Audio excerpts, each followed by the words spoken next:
Good morning. आज हम Darwin theory of natural selection पढ़ने जा रहे हैं।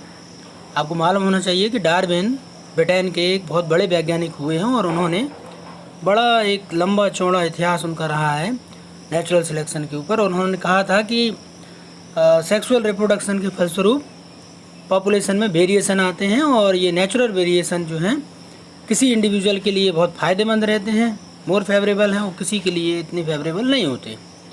तो बात यहीं से शुरू हो जाती है कि सिलेक्शन किसका होगा। तो जो वेरिएशन आए, जो चेंजेज आए किसी इंडिविजुअल में, और वो चेंजेस इन्वायरमेंट के हिसाब से उसको रहने में मदद करने के लिए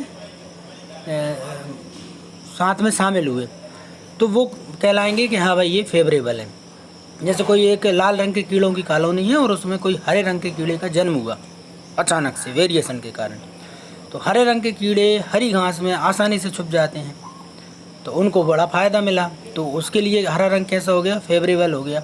कालांतर में क्या होगा, उस कॉलोनी में जो लाल रंग के कीड़े की कॉलोनी है, धीरे धीरे लाल रंग के कीड़ों का अस्तित्व ख़त्म होता जाएगा और पूरी कॉलोनी चेंज हो जाएगी किससे, हरे रंग के कीड़ों की कॉलोनी से। Even though all species produce a large number of offspring, सभी संसार में जितने भी प्राणी हैं, चाहे वो प्राणी हों या वनस्पति हों, सब के सब हजारों लाखों की संख्या में ऑफस्प्रिंग को जन्म देते हैं, बच्चों को जन्म देते हैं।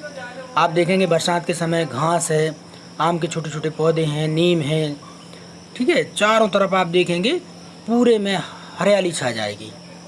लेकिन इसके बाद कहाँ चले जाते हैं? क्या सब के सब नन्हे नन्हे पौधे बड़े बड़े वृक्ष बन पाते हैं? नहीं। इसी तरह लाखों की संख्या में मछलियाँ और छोटे छोटे जीव जंतु अंडे देते हैं, पर क्या उतने बड़े हो पाते हैं? नहीं। क्या होता है, स्ट्रगल होता है। स्ट्रगल के कारण और वातावरण के साथ संघर्ष करने के दौरान बहुत से जीव जंतु जो हैं वो नष्ट हो जाते हैं। उसके कारण पॉपुलेशन हमेशा कैसी रहती है, फेयरली रिमेन कांस्टेंट रहती है, लगभग उतनी रहती है, कोई ज़्यादा फ़र्क नहीं पड़ता। क्यों फ़र्क नहीं पड़ता? This is due to struggle. Struggle किस किस के बीच? बिटवीन द सेम स्पीसीज और डिफरेंट स्पीसीज, ठीक है। तो ये जो सेम स्पीसीज के बीच हुआ है इसको इंट्रा स्पेसिफिक बोलते हैं, इंट्रा। जो अलग अलग स्पीसीज के बीच हुआ है इसको इंटर स्पेसिफिक कॉम्पिटिशन कहते हैं। तो और कॉम्पिटिशन किस लिए होगा? फूड के लिए होगा, कॉम्पिटिशन होगा स्पेस के लिए, कॉम्पिटिशन होगा मैट के लिए, रोटी कपड़ा मकान और जीवन साथी के लिए इनके बीच क्या होता है? संघर्ष होता है। और संघर्ष में जो विजयी होता है वही आगे अपना पॉपुलेशन को आगे जन्म दे पाता है, और जो उसमें संघर्ष में सफल नहीं हो पाते वो नष्ट हो जाते हैं। That is called survival of the fittest. तो struggle for survival within population eliminate the unfit individual. जो अनफिट रहेगा उसको जो है वो एलिमिनेट कर दिया जाएगा। ये कहा भी गया है कि चेंज विथ चेंजेस,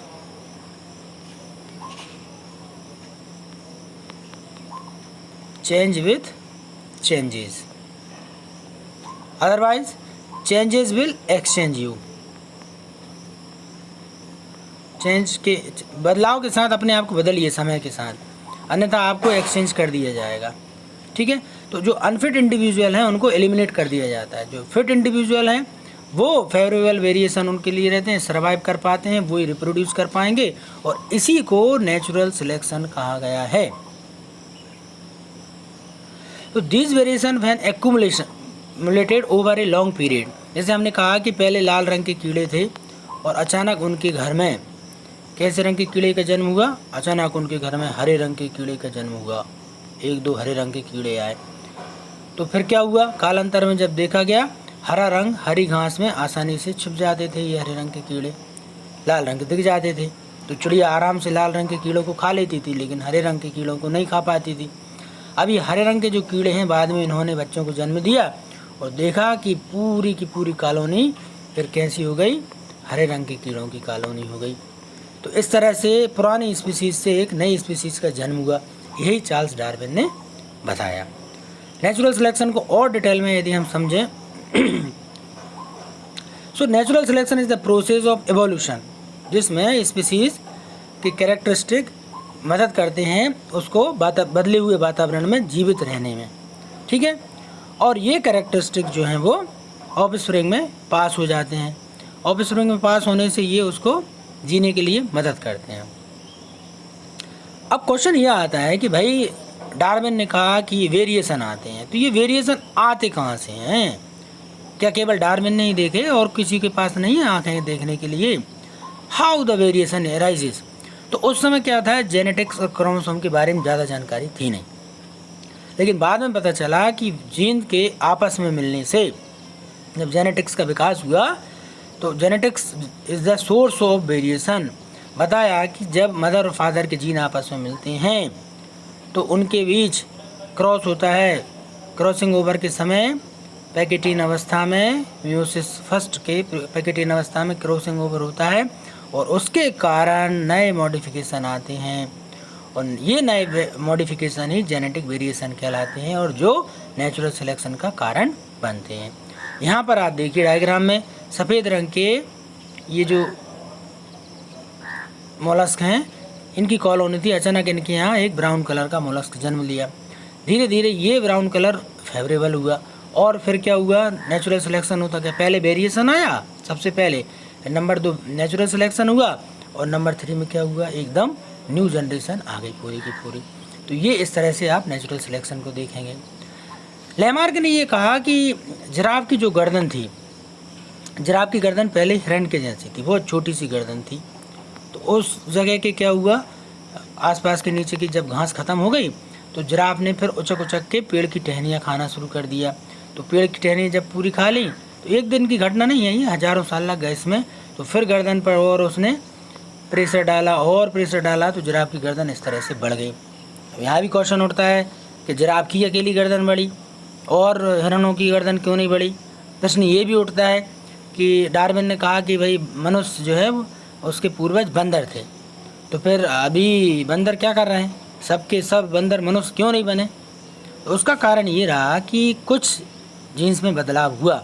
लाल रंग के कीड़ों में हरे रंग के कीड़े म्यूटेशन के फलस्वरूप आए, वेरिएशन के फलस्वरूप आए, लेकिन ज़रूरी नहीं है कि वो लाल रंग के पूरे ख़त्म हो जाएंगे। लाल से हरे रंग के कीड़े आए लेकिन पूरी तरह लाल रंग के ख़त्म नहीं हुए। पूरी तरह किसी भी चीज़ को प्रकृति ख़त्म नहीं करती। जैसे पहले एंड्रॉयड मोबाइल नहीं थे, सबके पास बटन वाले थे, नोकिया के मोबाइल थे, लेकिन धीरे धीरे एंड्रॉयड आए, एंड्रॉयड के बाद टच स्क्रीन आए, टच स्क्रीन के बाद स्मार्टफोन आ गए। लेकिन इसका मतलब ये नहीं है कि बटन वाले मोबाइल पूरी तरह से विलुप्त हो गए, नहीं, वो भी हैं और साथ में इनका भी ज़माना चल रहा है। तो इसी तरह से एवोल्यूशन हुआ। एवोल्यूशन को मान सकते हैं कि पुराने ज़माने में भी बंदर थे, उनमें से कुछ मनुष्य में बदल गए और कुछ जो है वो आज भी बंदर के रूप में मौजूद हैं।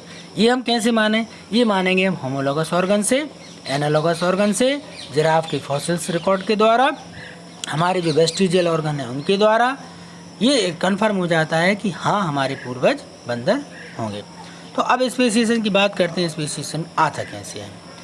तो स्पीसीज क्या होती है? पॉपुलेशन ऑफ ऑर्गेनिज्म जो कि आपस में इंडिविजुअल सिमिलर होते हैं और आपस में रिप्रोडक्शन कर सकते हैं।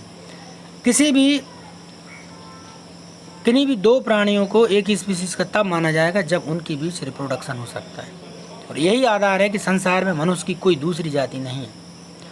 चाहे गोरे हों, काले हों, लंबे हों, घुंघराले बाल वाले हों, ठीक है, चाहे जापानीज़ हों, मंगोलॉयड हों, ऑस्ट्रेलॉयड हों, चाइनीज़ हों, द्रविडियन हों, सब के सब जो है वो एक ही स्पीसीज हैं, क्योंकि उनके बीच अभी भी ब्रीडिंग होती है। इसलिए मनुष्य की एक ही स्पीसीज है, मानव जाति। The process by which new species develop, इसको स्पेसिएशन कहते हैं। कैसे होता है? 3 चीज़ें हैं। एक है जियोग्राफिकल आइसोलेशन। जियोग्राफिकल आइसोलेशन में क्या होता है? रिप्रोडक्टिव आइसोलेशन हो जाता है, यानी पूरी की पूरी भौगोलिक परिस्थितियाँ बदल जाती हैं और वातावरण के हिसाब से वो इतने ज़्यादा चेंज हो जाते हैं, जीन फ्लो इतना ज़्यादा हो जाता है कि नई स्पीसीज, एक ग्रुप ऑफ पॉपुलेशन आ जाता है जो कि नई स्पीसीज को जन्म देता है। दूसरी चीज़ होती है जेनेटिक ड्रिफ्ट। ये ड्रास्टिक चेंज के कारण होता है। पर्टिकुलरली ड्रास्टिक चेंज मतलब अचानक से बाढ़ आ गई, गांव का गांव साफ हो गया, अचानक से बादल फट गया, अचानक से कोई पहाड़ टूट के गांव के ऊपर गिर गया और पूरा का पूरा वातावरण, पूरे के पूरे पॉपुलेशन एकदम से गायब हो गई और कुछ जीव जो बाद के बचे उसके सदस्य कहीं दूसरी जगह बह के चले गए। इसके कारण भी न्यू पॉपुलेशन जो है वो अराइज होती है और उसको जेनेटिक ड्रिफ्ट कहते हैं। और तीसरी चीज़ होती है वेरिएशन, जो कि नेचुरल सिलेक्शन के कारण इंडिविजुअल में आते हैं लाल रंग की कॉलोनी में हरे रंग के कीड़े का आना। ठीक है। यदि हम एवोल्यूशन ऑफ आइज़ की बात करें तो आँखें जो अभी हमारी वर्तमान में है, हज़ारों साल से इनमें बदलाव होता आ रहा है, तब जाकर आज की स्थिति में हम आँखों का देख पाएंगे। हजारों लाखों जनरेशन के बाद मॉडर्न जो हमारी आई है इस स्थिति में पहुंच पाई है।